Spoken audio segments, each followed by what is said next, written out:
Raya Manawari. Uy, hello! Ikaw ba yung bago namin kaklase? Ako nga pala yung president ng klase natin. Alam mo bang kanina ka pa hinihintay ng mga klase natin? Ngayon lang kasi nila nalaman na may bago kaming kaklase. Ayun nga pala yung building ng academic, third floor yung room natin. Second room, 12 Humes Luna. Pagod ka na ba? Buti nga third floor lang tayo eh. Yung mga nakasabit, pangalan ba yan ng mga sections? Ang random. Oo, sa ABM, accountants ata. Sa STEM naman, mga stone. Sa atin, mga kilalang bayani ng Pilipinas. Oo, sa ABM, accountants ata. Bayani ba si Juan Luna? Sa atin, mga kilalang bayani. Eh di ba isa siyang baliw? Kaya nga tinawag siyang lunatiko eh. Hey, Raya. Ito na yung classroom natin. Sir, excuse me po, andito na po yung bagong estudyante. May narinig akong kasabihan noon. Ang sabi, 3 lang daw ang babaeng mamahalin ng isang lalaki. Ngunit 2 lamang ang kaya niyang ipaglaban. Ang kanyang ina at ang kanyang asawa.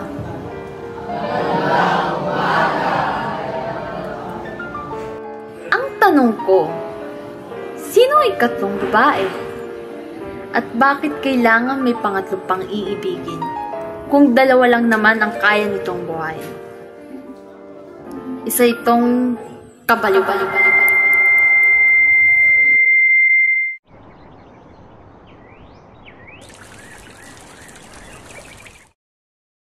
Noong kapanahunan, marami ang pinaglalaban ng karapatan natin. Mga manunulat, sundalo, politiko, at pintor. Doon raw isinunod yung pangalan ng mga section natin. Pero hindi ko alam kung bakit nakasunod ang atin sa kanya, sa isang lunatiko. Juan Luna was an artist who painted with vigor to fight for his nationality. Sa bawat haplos ng kanyang pintura sa mamahalin niyang papel, mararamdaman mo ang masidhing damdaming mayroon siya para sa bayan. And so, in 1884, Luna had created the Spoliarium, which won one of the several gold medals at the Exposición Nacional de Bellas Artes. It's about the dying gladiators, who have been stripped of their weapons and garments. The left of the painting features audiences who seem to only watch the slaughter of the gladiators, while on the right, there are people who appear to be mourning family members. Ang paborito kong Luna! Nang makita ko ang iyong obra, alam kong malayo ang mararating na mga mensahe mo. Isang mapanghas na obra. Oo naman, Pepe. Simula nung sinakop tayo ng mga Espanyol, wala na akong pinagtuunan pa ng pansin. Kundi ang obra na yan.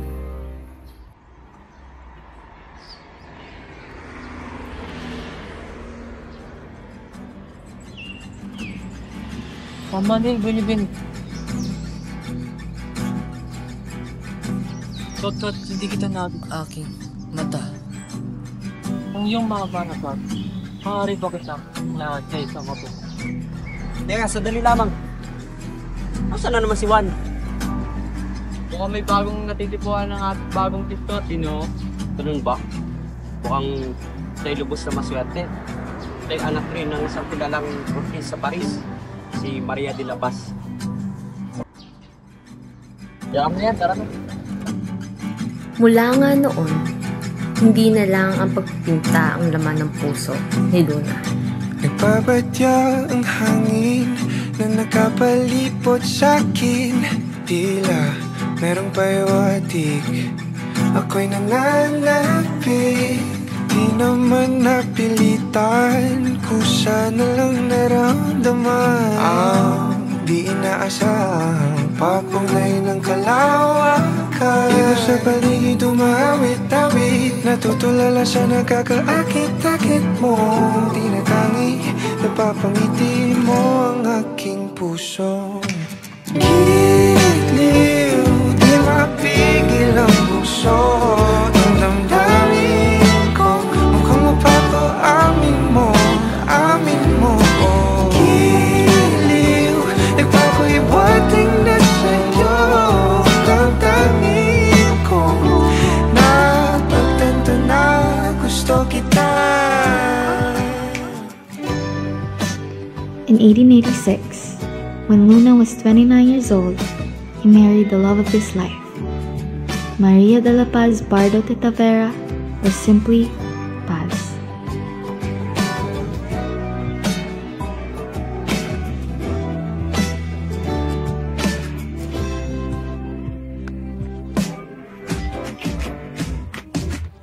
Nais mo bang manirahan sa Paris? Sa Europa? Pupuntahan natin ang mga nais mo bansa, mahal. Kahit saan, mahal ko. Kahit saan.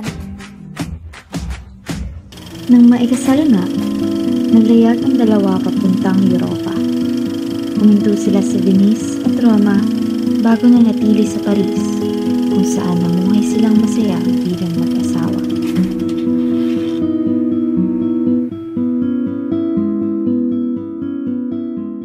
Biniyayaan sila ng anak na lalaking si Andres na sinundan ng isa namang babaeng nangangalang Maria. Ngunit, sa pagkakataong ito, unti-unting binawi ng mundo ang mahikang nakapalibot sa mag-asawa.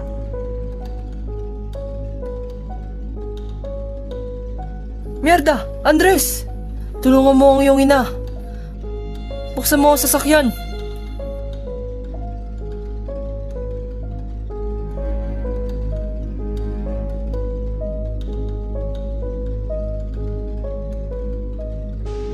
Ang isang masayang pamilya na uwi sa hinagpis at hagulhol. 4 years later, their marriage was already on the rocks. Luna's temper, like his brother Antonius, was not one to be toyed with, for he had very poor control over his emotions. Ano ba, Juan? Lagi ka na lamang ganyan. Kung sasaktan mo lamang din ako, ano na lamang ang pinagkaiba mo sa kapatid mo si Antonio? Papago-pago kayo ng ugali. Hindi ka naman ganun noon. Huwag mo nga masali-sali ang aking kapatid rito. Ano? Makikinig ka rin sa ibang tao? Babansagan mo na rin akong lunatiko? Pasensya na, mahal. Mainit lamang ang aking ulo. Mabuti pa, aayusin ko na lamang ang mga gamit mo rito.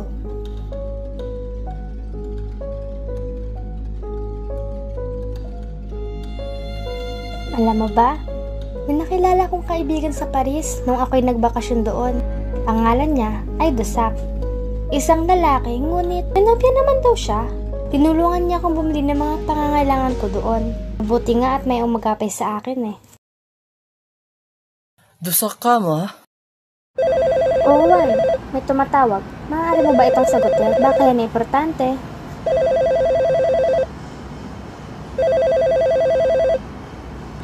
Sino ito? Ano ang iyong kailangan? Hello? Can I speak to Maria de Paz? Just tell her my name. She knows me. I'm Dusac.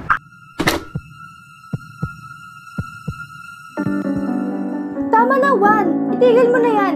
Aalis na lamang ako para sa ikatatahimik mo. At saan ka pupunta, ha? Wala ka nang pakialam doon. Pabayaan mo na ako.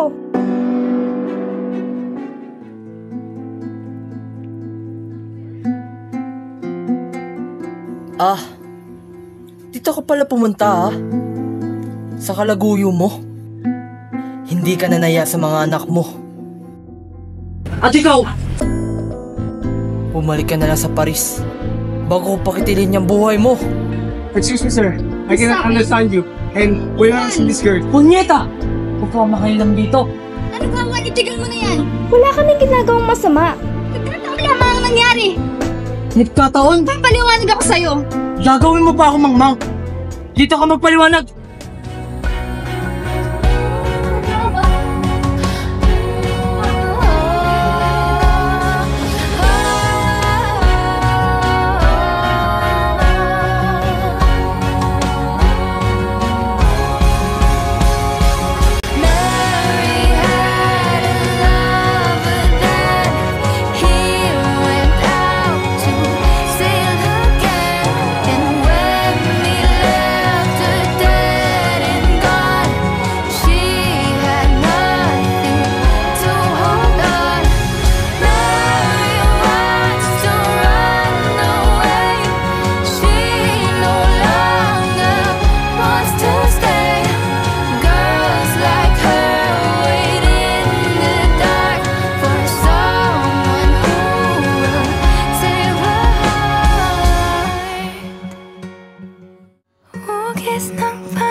Nakita na ba kayo ng kapatid nating si Maria?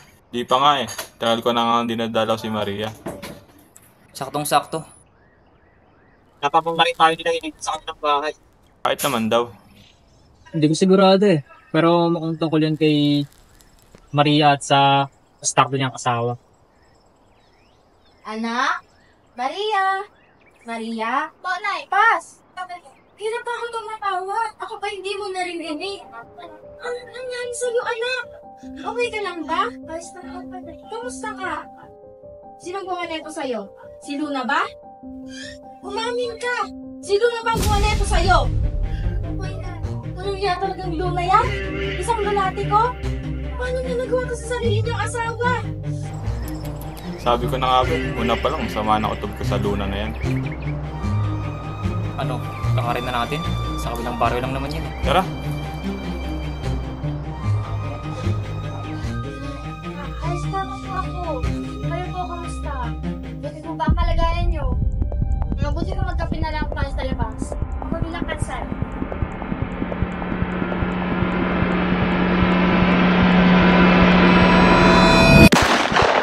La, ano yun? Mukhang nanggagaling tunog sa bahay ni Maria. Tara!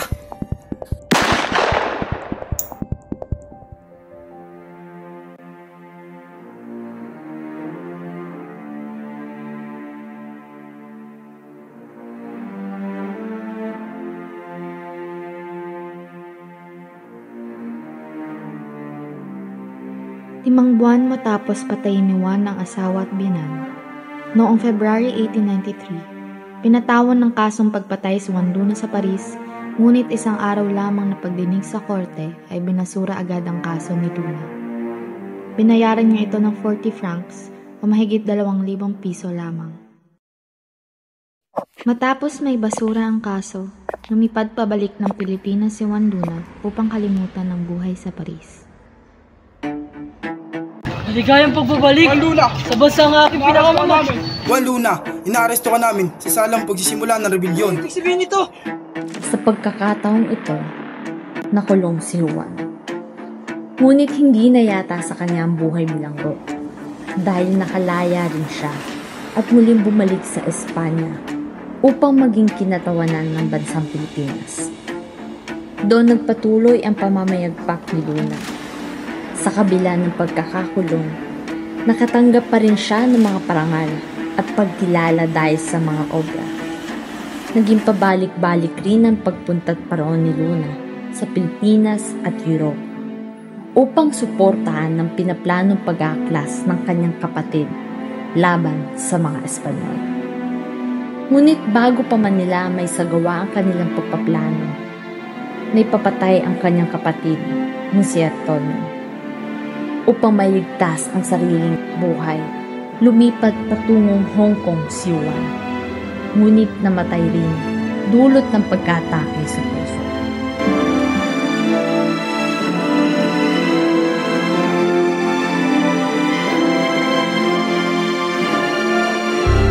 Anak, hindi ko na alam kung ano nangyayari sa pamilya natin.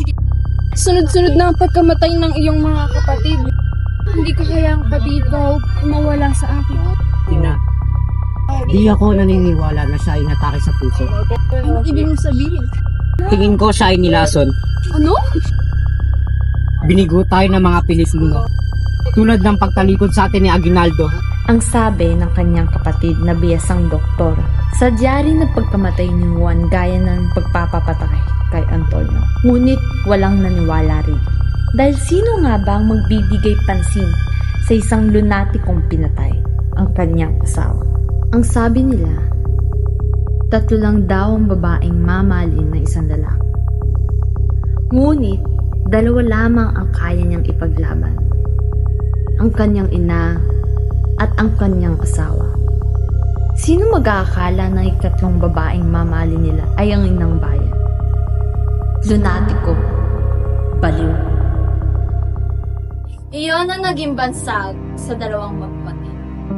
Dahil umibig daw sila na siyang nagdulot sa kanilang kamatayan. Umibig sa kanilang ina, sa kanilang asawa, at sa inang bayang kanilang sinilangan. Kaya siguro nga, isa siyang lunatiko. Dahil paano naging mas matimbang ang pag-ibig sa bayan kaysa sa pag-ibig sa taong iyong pinaksalan? Nakalimutan ba ang naibasurang pagkakakilanlan kaya nakasabit sa pinto ng paaralan? Ito ang katanungang hanggang ngayon hindi masagot sa aking isip.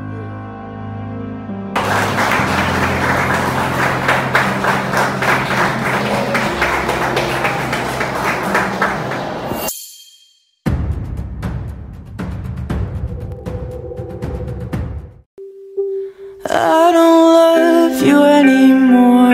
A pretty line that I adore. 5 words that I've heard before. 'Cause you keep me on a rope and tied a noose around my throat. You're gone. Pepe, ano ang iyong pangalan? Ginoo, mag-cancel ka nga, Ginoo. Start na. So, magandang hapon po sa ating lahat. Ngayon tayo ay nandito sa Plaza ng Malabon. At nais ko lamang malaman nyo na kami ay nandito para magsunod sa aming community. Dahil mas mga naman ayoko nang mamatay. Hindi nyo kasal! That you'll be me holding your hand. Si Ate Maria de la Paz. Ay, sorry, oh. Tayong papabalik sa bansang aking pinakamamahal. Pasok! Pasok! Pasok! Oy, cut! Cut! Kayo! Pati ulit kami! Siya dito!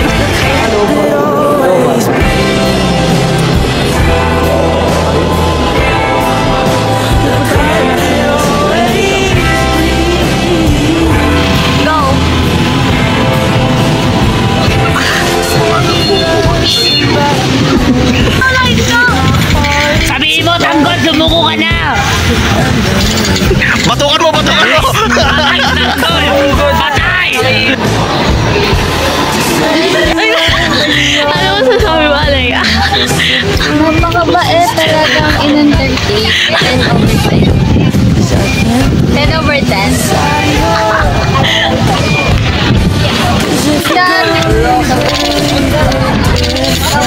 Sino yung anak ko?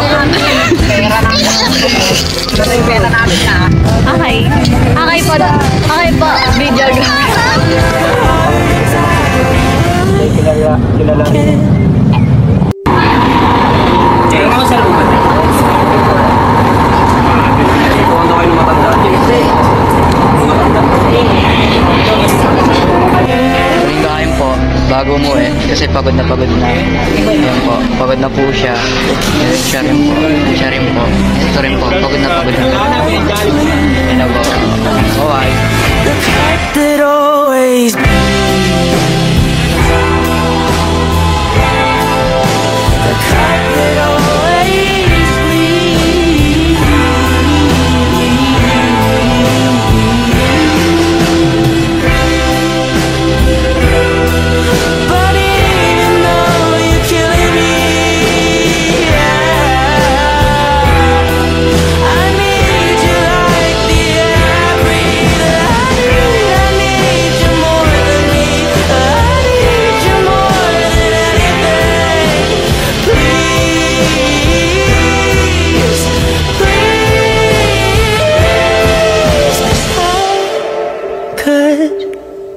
be your lover on a leash every other week when you please.